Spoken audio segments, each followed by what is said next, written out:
நினைத்தாலே இனிக்கும் சீரியல்ல ஒரு குட்டி பிரமா வந்திருக்கு. பார்க்கலாம் வாங்க வீடியோக்குள்ள போலாம். ராணி, உனக்கு இதெல்லாம் தேவைதானா? தமன்னா எப்படி பாட்டு பாடி அசத்திட்டா பாத்தியா?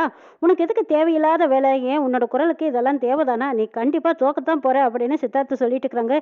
ஐயோ தாடிக்காரா, என்ன அவ்வளவு சீக்கிரம் எடை போட்டுட்டு என்னோட பாட்டு நீ இன்னும் கேட்டது இல்லையில, இப்ப கேளு அப்படின்னு சொல்லிட்டு ராணி பாடுறதுக்காக ஆரம்பிக்கிறாங்க. இந்த பக்கமா தாமரை தமிழ் வாசிக்க போறாங்க. அவ பாட்டு மட்டும் பாடுன்னு தானே உங்களுக்கு தெரியும், நான் வாசிக்கிட்டே பாட போறேன் அப்படின்னு ராணி சொல்றாங்க. எது வாசிக்க போறியா அப்படிங்கிறாங்க இந்த சித்தார்த்து. வாசிக்கிட்டே பாட முடியுமான்னு கேக்குறாங்க. முடியும் நினைச்சா முடியும், முடியாதுன்னு நினைச்சா முடியாதுங்கிறாங்க ராணி. எல்லாருமே ரசித்து கேட்கிற அளவுக்கு ராணி நல்லா பாடிட்டு இருக்கிறாங்க. இந்த பக்கமா ஜட்ஜும் கூட யோசிக்கிறாங்க, அடடே பாடுறதே பெரிய விஷயம், இதுலயும் வாசிக்கிட்டே பாடுறாங்கன்னா இது பெரிய லெவல் தான் அப்படின்னு நினைக்கிறாங்க. எங்க ராணி பாடுறது பொம்மை மாதிரியே இருக்குதுல்ல அப்படின்னு தாத்தாவும் பாட்டியும் பேசி ரசிக்கிறாங்க. இந்த பக்கமா சாவித்திரியும் பார்த்துட்டு ஆச்சரியப்படுறாங்க. அப்பாடா, இவ்வளவு அருமையா பாடுவேன்னு நம்ம நினைச்சு கூட பார்க்கல.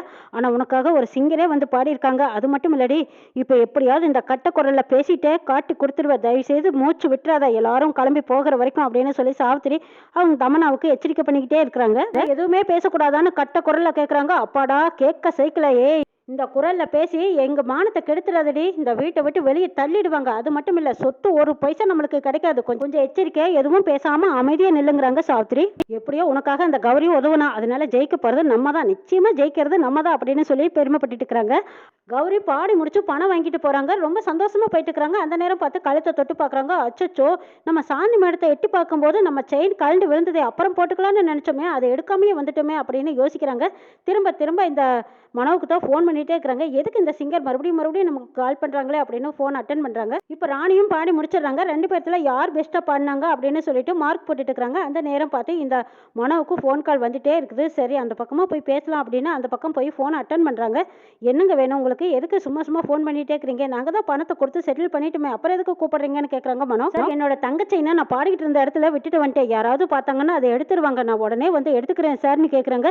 அதெல்லாம் ஒன்றும் வேண்டாம், நானே தேடி பார்க்குறேங்கிறாங்க. இல்லை சார், கண்டிப்பாக இப்போவே பார்த்து எனக்கு எடுத்தே ஆகணும், நான் வீட்டுக்கு போக முடியாதுன்னு சொல்கிறாங்க.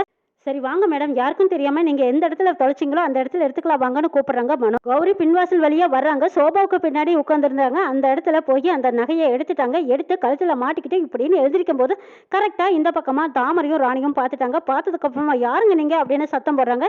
இவங்க எல்லாரும் யார் ஜெயிச்சாங்கன்னு அனௌன்ஸ் பண்ணிட்டு இருக்கிற நேரம் பார்த்து அந்த கௌரியை பார்த்துட்டாங்க. பார்த்ததுக்கு அப்புறமா எல்லாருமே ஆச்சரியமா திரும்பி பாக்குறாங்க.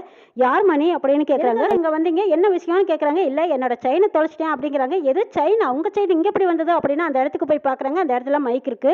இங்க எதுக்கு ஒரு மைக் இருக்கு? அதுவும் நீங்க எதுக்கு வந்தீங்க? நீங்க ஒரு சிங்கர் ஆச்சு, இங்க எதுக்கு வந்தீங்க அப்படின்னு எல்லாருமே கேக்குறாங்க. இப்ப எல்லாத்துக்கும் டவுட் வந்துச்சு. தமன்னா, இப்ப நீ பாடு பார்க்கலாம் அப்படின்னு கேக்குறாங்க. சந்தேகம் வந்து தமன்னா பாட முடியாம பேசுறாங்க.